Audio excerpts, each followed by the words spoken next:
दुनिया का हर चौथा नौकरी पेशा इंसान अपनी नौकरी को अलविदा कहने का प्लान कर रहा है। ऐसा हम नहीं बल्कि PwC रिसर्च की एक रिपोर्ट में कहा गया। क्या है इस पूरी रिपोर्ट में, चले जानते हैं। तो इस रिपोर्ट के मुताबिक दुनिया भर में चल रहे वॉर्स की वजह से महंगाई बढ़ रही है, जिसकी वजह से कोरोना के बाद महंगाई को एक और ट्रिगर मिल चुका है। साथ ही बीते 1.5 साल में भारत के साथ दुनिया भर के कई सेंट्रल बैंक्स ने ब्याज दरों में बढ़ोतरी भी की है, जिसके चलते महंगाई की वजह से बढ़ी इन ब्याज दरों ने दुनिया की आर्थिक रफ्तार को धीमा कर दिया है, जिसके चलते बेरोजगारी भी बढ़ गई है।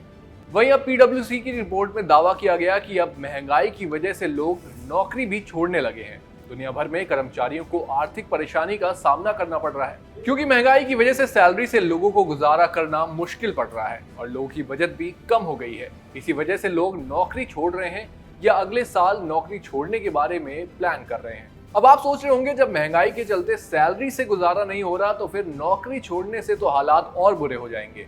तो इस सवाल का जवाब भी इस रिपोर्ट में ही दिया गया। PwC की रिपोर्ट में बताया गया कि दुनिया में 26% लोग या हर चौथा कर्मचारी अगले साल नौकरी से बाहर निकलकर कुछ और करना चाहता है। रिपोर्ट में आगे कहा गया कि कर्मचारी अब ये मानने लगे हैं कि अब वो नौकरी से मिलने वाली सैलरी से घर नहीं चला पा रहे हैं और ना ही EMI दे सकते हैं, और इसी वजह से अब ये लोग नौकरी की जगह कुछ और करना चाहते हैं। वहीं इस रिपोर्ट में ब्रिटेन का एग्जाम्पल देते हुए बताया गया कि ब्रिटेन में लगभग 47% एम्प्लॉयज महीने के आखिर में कुछ भी सेविंग्स नहीं कर पा रहे, जबकि 15% एम्प्लॉयज ये कहते हैं कि वो घर के सभी बिल्स पे नहीं कर पा रहे। यानी ऐसी सिचुएशन में उनके पास नौकरी छोड़ने के अलावा कोई और विकल्प नहीं बचा है। आपकी इस रिपोर्ट और लोगों की नौकरी छोड़कर कुछ और करने पर क्या राय है, हमें कमेंट बॉक्स में जरूर बताएं। साथ ही अगर आपको ये वीडियो पसंद आई है तो इसे भी लाइक, कमेंट और शेयर करना ना भूलें और देखते रहें जागरण बिजनेस।